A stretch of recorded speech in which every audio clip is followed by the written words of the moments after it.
Masu saurare Assalamu alaikum Rabi'atu Kabirin Kacce ke fatan kun waye gari lafiya daga nan sashen Hausa na BBC.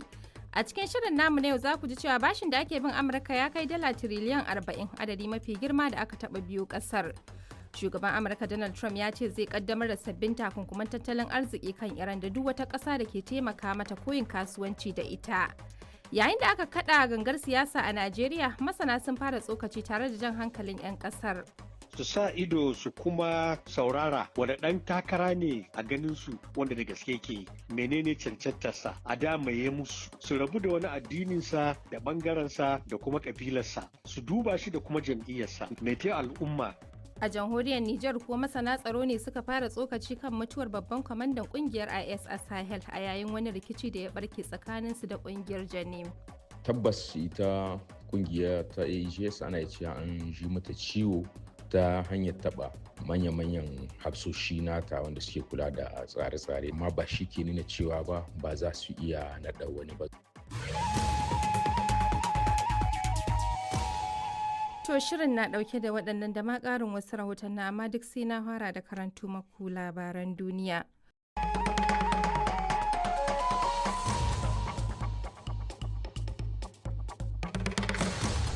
Masu saurare barkanmu da warhaka. A cikin shirin namu na yanzu za ku ji cewar shugaban Amurka Donald Trump ya ce zai kaddamar da sabbin takunkuman tattalin arziki kan Iran da duk wata ƙasa da ke taimaka mata koyin kasuwanci da ita. Kotun kolin Brazil ta kada ƙuri'ar faɗaɗa girman dokar da ke kare mata daga cin zarafi. A Najeriya, inda hukumomin wasannin ƙasar suka dakatar da zaben hukumar ƙwallon ƙafa da aka shirya yi a watan gobe, masu ruwa da tsaki sun fara tsokaci. Muna kiran shugabanni na wasanni musamman president din na wasan kafa na ƙwallo na Najeriya su haɗa kansu da shugabannin sport council na Najeriya da zama tsintsiya maɗaurin ki ɗaya.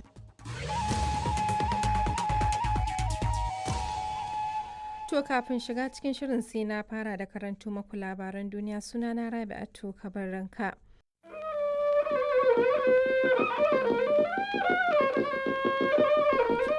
Sashen Hausa na BBC ke magana a kan mita 13 da mita 16 da wasu tashoshin FM a wasu kasashen Afirka ko a shafinmu na intanet bbchausa.com.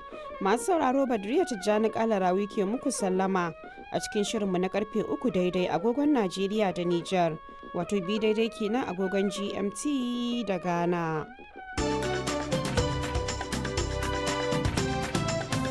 A cikin shirin za ku ji magajin birnin Kyiv a Ukraine ya yi kira ga kasashe aminai su taimaka da na'urar tsaro ta sama sakamakon hare-haren Rasha. A Najeriya, masana na tsokaci kan ikirarin gwamnatin kasar na kashe naira tiriliyan 30 wajen fitar da 'yan kasar daga raɗaɗin talauci.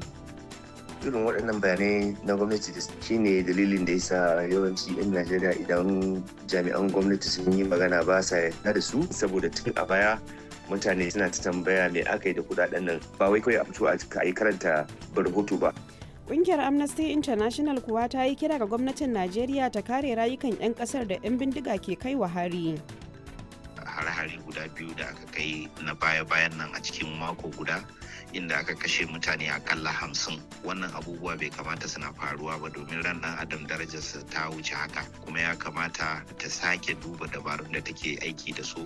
Za mu je jamhuriyar Nijar inda aka kammala wani taro kan yadda za a warware rikice-rikice da suka shafi mallakar filaye da kuma ƙaurar dabbobi da sauransu.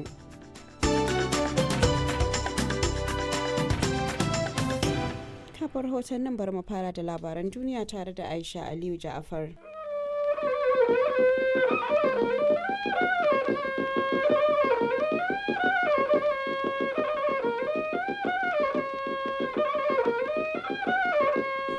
Sashen Hausa na BBC ke magana akan mita 16 da mita 19 da mita 25 da kuma wasu tashoshin FM a wasu kasashen Afirka ko a shafinmu na intanet bbchausa.com. Masu sauraro Assalamu alaikum, Badriya Tijjani Kalarawi ke fata kun wuni lafiya a cikin shirinmu na karfe 8:30 agogon Najeriya da Nijar, wato 7:30 kenan agogon GMT da Ghana. A cikin shirin za ku ji yayin da ake fama da cutar Ebola a jamhuriyar demokuraɗiyyar Congo. Kashin farko na allurar rigakafin cutar ya isa ƙasar. Shugaba Paul Biya na Kamaru ya koma gida bayan shafe watanni a ƙasar Switzerland. A Najeriya kuwa ana ci gaba da jimamin mutuwar sama da mutum 50 a mummunan hadarin kwale-kwale a jihar Sokoto. Muna cikin halin inna lillahi wa inna ilaihi raji'un. Muna cikin juyayi da bakin ciki na rashin yan uwanmu. An samu damar yin zana'izar mutum 57. Sauran muna nan kuma muna ta kokarin neman su har Allah ya samu gansu. Har wa yau a Najeriya tsofaffin sojoji sun gudanar da zanga-zanga kan batun karin albashi wanda gwamnati ta yi wa sojoji masu aiki. Zanga-zangan da aka yi a kan maganan ƙarin albashin, bambancin matakin albashi, maganan asibiti, maganan kula da iyalanmu waɗanda suka rasu, widows da suka bari. Akwai kuma labarin wasanni, amma za mu fara da labaran duniya tare da Aisha Aliyu Ja'far. DW shirye-shiryen sashin Hausa. Masu sauraro barkama da warhaka da fatan an tashi lafiya. Bayan an sha labaran duniya a jerin rahotannin da muka yi muku tanadi za ku ji cewa kungiyoyin kare haƙƙin mata sun fara tofa albarkacin bakin su bayan da tarayyar Turai da gwamnatin Najeriya suka kaddamar da tsarin bibiyar rahotannin cin zarafin mata. Gamayyar likitoci sun kaddamar da shirin duba marasa lafiya kyauta a yankin Agadas da ke jamhuriyar Nijar. Wata 'yar ƙasar Kenya mai taimakawa al'umma da kuma kyautata zamantakewar iyali ta samu lambar yabo da Jamus ke bayarwa ga 'yan Afirka a duk shekara. Muna kuma tafa da wasu rahotannin daga ƙasashen Mali da kuma jamhuriyar demokuraɗiyyar Congo. To kai tsaye za ku iya bibiyar mu a shafinmu na intanet dw.com/hausa da manhajar TuneIn da kuma shafukanmu na Facebook da YouTube har ma da wasu tashoshin FM abokan hulɗar ma kasashen nahiyar Afirka. Sunana Musa Tijjani Ahmad daga nan birnin Bonn na tarayyar Jamus. Kafin jerin rahotannin da muka tanadar muku sai an sha labaran duniya.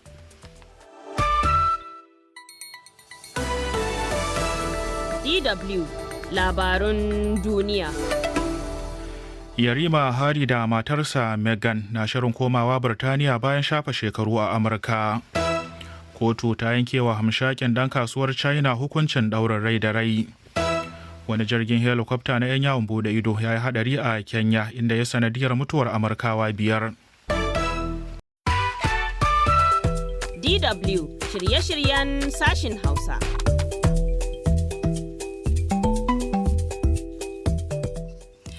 Barkanmu da wannan lokaci da kuma sake kasancewa tare a zango na biyu na yada shirye-shiryen sashen Hausa na DW a nan birnin Bonn na tarayyar Jamus.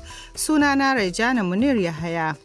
A cikin shirin za a ji cewa gwamnatin tarayyar Najeriya ta shirya sauya dabarun tsaro da samar da zaman lafiya bayan rashin nasara a tsawon shekaru na yaƙi da take yi da ta'addanci a ƙasar.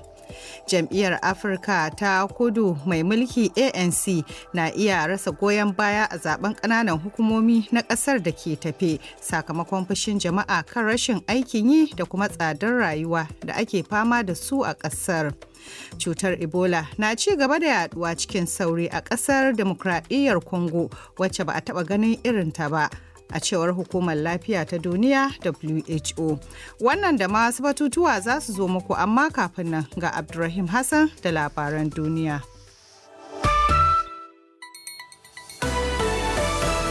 DW labarun duniya. Rahotanni na cewa akalla mutane 16 sun mutu a Kyiv a sabbin hare-haren da Rasha ta kai Ukraine. Tehran ta ce rami maciji bai gaji zungura ba, don haka ta yi watsi da barazanar Trump akan matsin tattalin arziki. Jamus ta rufe binciken harin kona wata cibiyar Yahudawa da aka samu sama da shekaru 50 bayan gano maharin ya daɗe da mutuwa. DW shirye-shiryen sashin Hausa.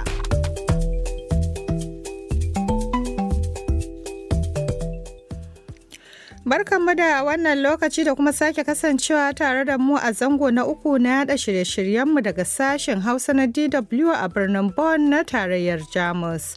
Sunana Rajana Munir Yahaya. A cikin shirin za a ji cewa babban birnin tarayya na Najeriya ya ɗau ɗumi bayan da ministan Abuja Yansi Muke ya fara rusa gidajen da ke kan magudanar ruwa. Muna tafi da ƙarin bayani. Har yau a Najeriya za mu je jihar Kano domin jin martanin al'umma kan hana shagunan sayar da magunguna wato kemis yi wa marasa lafiya ƙarin ruwa ko jini. Wannan batu ma shine babban labarinmu na yau. Sannan za mu ji halin da ake ciki a iyakar Kamaru da Jamhuriyar Afirka ta Tsakiya bayan mutuwar mutane sama da 100 a wata mahaƙar zinare. Amma yanzu za mu fara ne da labaran duniya tare da Abdulrahim Hassan.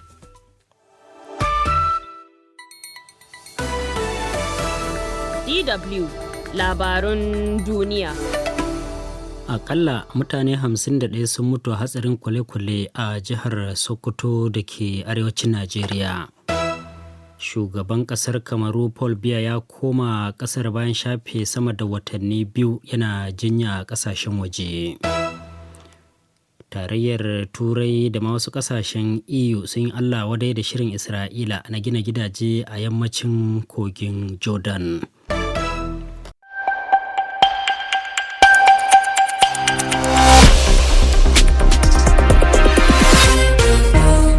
Karfe 7 cicif agogon Najeriya, Nijar, kamar da Chadi, wanda ya zo daidai kenan da karfe 6 agogon TU da na gane sashen Hausa na Radio Faransa International RFI Hausa aka lalubu akan mitoci 22.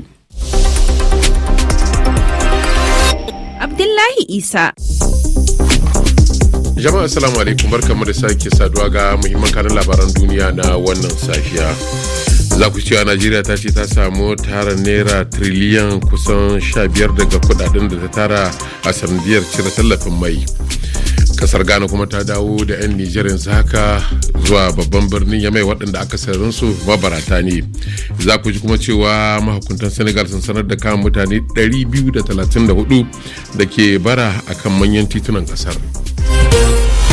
Sai ku gyara zama ga kuma labaran yadda muka sami su.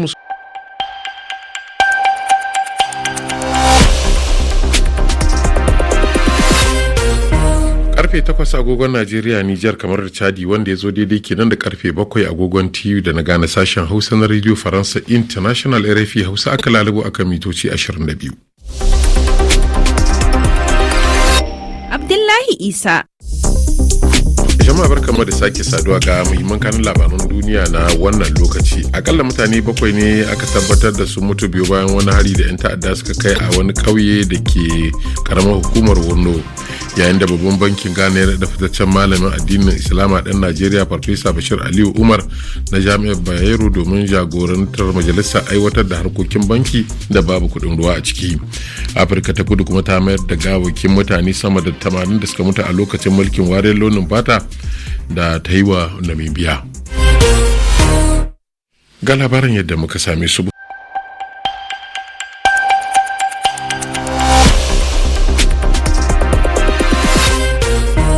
Karfe 5 agogon Najeriya, Nijar, Kamaru da Chadi, karfe 4 agogon TU da Ghana. Sashen Hausa na Radio France International ke magana. Karibullah Abdulhamid na Madobi. To masu sauraro barkanmu da wannan yammaci ga kanin labaran duniya. Bayan bude yakin neman zaɓe a Najeriya, masana na jan hankalin 'yan siyasa su guji fushin talakawan ƙasar a yayin kaɗa ƙuri'a. A daidai lokacin da tuni Atiku Abubakar na ADC ya sha alwashin dawo da tallafin man fetur muddin aka zaɓe shi a 2027. A jamhuriyar Nijar, matasan yankin da ake samun mai a Agadas sun buƙaci gwamnati da ta samar da ayyukan yi a Kafra da ake haƙo mai. Bayanai sun nuna cewa hadarin jirgi mai saukar ungulu na masu yawon bude ido da ya faru a Kenya ya ritsa da wasu Amurkawa da wani babban jami'in kasar Ecuador. Shugaban Amurka Donald Trump ya kaddamar da yakin tattalin arziki kan Iran tare da gargadin kasashe da kamfanoni kada su yi hulɗa da ita. Jama'a masu saurare, Assalamu alaikum. Barkanku da warhaka. Sashen Hausa na rediyon kasar sun ke muku marhabin dalale cikin shirye-shiryenmu na wannan lokaci. Da fari kamar kullum akwai labaran duniya, kafin kuma daga bisani a saurari ragowar shirye-shiryenmu na yau da kullum. Amma yanzu a fara shan muhimman kanin labaran tukuna. A cikin shirin za a ji cewa an faɗaɗa yawan ƙasashe da ke da ikon yada zango a Sin da biza kyauta na sa'o'i 240 zuwa ƙasashe 57. Wata kafar yada labarai ta Afirka ta Kudu ta ce masana'antar mutum-mutumin inji mai siffar ɗan adam ta Sin tana samarwa nahiyar Afirka damammaki. Za kuma a ji cewa shugaban Amurka Donald Trump ya yi barazanar durƙusar da tattalin arzikin ƙasar Iran.